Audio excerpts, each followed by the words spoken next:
이건 너무 충격적인 결과인데요. 변호사 순위가 이게 맞나?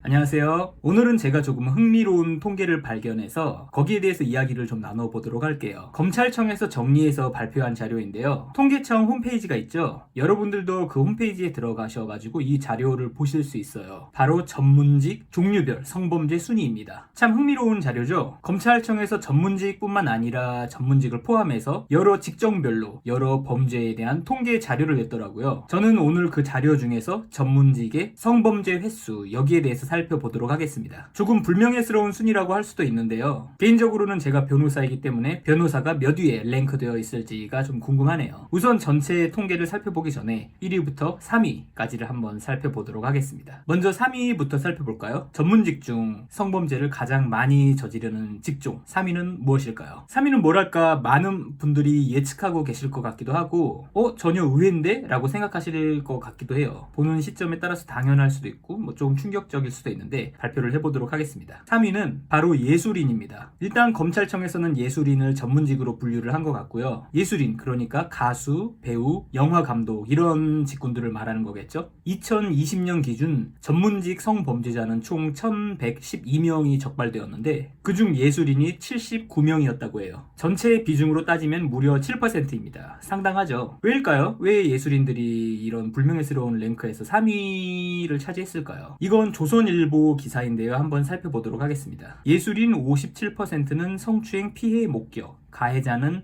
선배였다라는 기사인데요. 예술인의 57%는 성추행을 목격했다. 절반 이상에 달하는 상당한 수치입니다. 예술인의 절반 이상이 성추행을 목격했다면 사실 신고돼가지고 처벌이 된 케이스는 더 적겠죠. 이게 다 신고가 됐더라면 예술인이 3위가 아니라 1위가 됐을지도 모를 것 같아요. 실제로 이 신문 기사상에도 성폭력 피해자 중 39.5%는 이 성폭력에 대해서 별다른 대응을 하지 않았다고 해요. 대응을 하지 않은 이유들은 다양했는데 그 이유들 중에는 대응을 해도 소용이 없을 것 같아서 또는 대응을 하면 불이익을 당할 것 같아서 이런 이유들이 있었습니다. 이런 사항들을 고려할 때 예술계에서의 성폭력은 약간 권력형 성폭력이 아닐까 싶어요. 예술계에서는 감독, PD, 교수 이런 분들의 영향력이 상당하죠. 선배들은 말할 것도 없고요. 따라서 이런 사람들이 자신의 막강한 영향력을 이용해서 성범죄를 저지르는 것 같습니다. 내가 성범죄를 저질러도 피해자가 신고를 못할 거라고 생각을 하니까. 그래서 검찰청이 발표한 통계에서 전문직 성범죄 3위를 기록한 게 아닐까라는 추측이 돼요. 자, 그럼 다음 순위로 가보겠습니다. 2위인데요. 어떤 직종일까요? 전 이건 진짜 충격적이라고 생각을 합니다. 여러분들도 아마 충격을 받으실 거예요. 그럼 바로 발표를 하겠습니다. 2위는 바로 종교가입니다. 진짜 충격적이지 않나요? 종교가들, 목사, 신부, 스님들 이런 분들을 이야기하는 거겠죠. 이분들이 전문직 성범죄자 2위를 차지했어요. 은메달이죠. 누구보다 모범을 보셔야 하고 도덕성이 요구되고 금욕을 하셔야 할 것 같은데 2위를 차지하셨어요. 2020년 적발된 전문직 성범죄자 중 113명이 종교가였습니다. 무려 10%예요.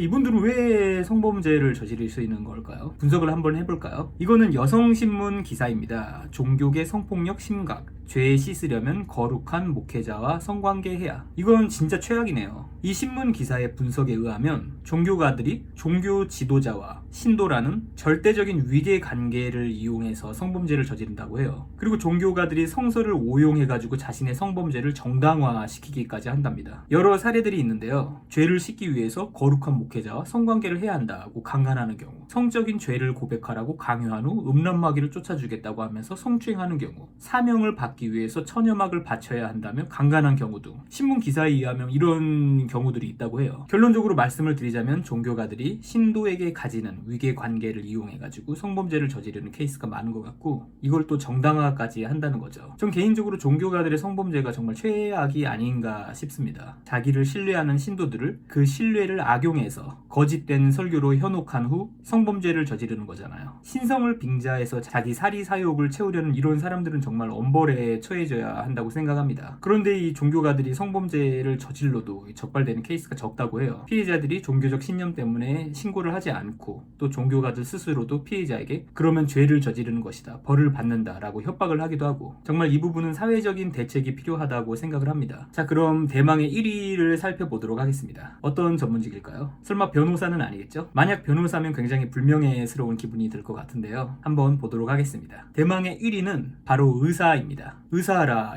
이것도 뭔가 헉 하는데요. 의술로 사람의 생명을 살리셔야 하는 이 분들이 불명예스럽게도 1위를 차지하셨습니다. 2020년 기준 적발된 전문직 성범죄자 1112명 중에 155명으로 1위를 차지했어요. 약 14%에 달합니다. 왜죠? 왜 의사들이 1위가 된 걸까요? 한번 분석을 해보자면은, 이건 중앙일보 기사인데 제목이 사람을 죽여도 성폭력 저질러도 의사 면허 취소 5년간 0. 이 기사에 따르면 의사들은 성범죄를 저질러도, 심지어는 살인을 저질러도 의사 면허가 취소되지 않는다고 해요. 일반 시민들이 범죄를 저지르지 않으려는 이유는 범죄의 전과가 남게 되면은 직장 생활에 상당한 타격이 생긴다는 점을 꼽을 수가 있겠죠. 전과자는 취업하기가 어렵잖아요. 그런데 의사들은 병원을 직접 차립니다. 개업을 해서 병원을 운영하는데, 병원을 차리는 데 있어서는 의사 면허만 필요하지 전과가 있다는 사실은 전혀 중요한 게 아니거든요. 그래서 범죄 전과가 있는 사람들도 의사 일을 하는데 아무런 지장이 없고, 때문에 범죄를 저지러도 나의 직장생활, 나의 직업에 전혀 타격이 없다는 생각을 하게 되기 때문에 범죄를 오히려 더 쉽게 생각하는 경향이 있는 것 같아요. 또한 어떤 의사에게 성범죄 성향이 있다면 그 성범죄의 성향이 발현될 기회 또한 많이 제공되는 것 같습니다. 뉴스에서 여러분들도 많이 보셨을 거예요. 의사가 진료를 보면서 환자의 몸을 불필요하게 만진다든지, 수술실에서 마취된 환자를 성폭행한다든지, 환자들이 의사 앞에 너무 무방비로 노출이 되죠. 이건 정말 제도적으로 바꿔야 할 필요가 있다고 생각해요. 최근 우리나라에서는 수술실 CCTV 의무화, 이런 것들이 논의되고 있죠. 사회적으로 어떠한 방지책이 마련되어야 할 것 같습니다. 지금까지 1위부터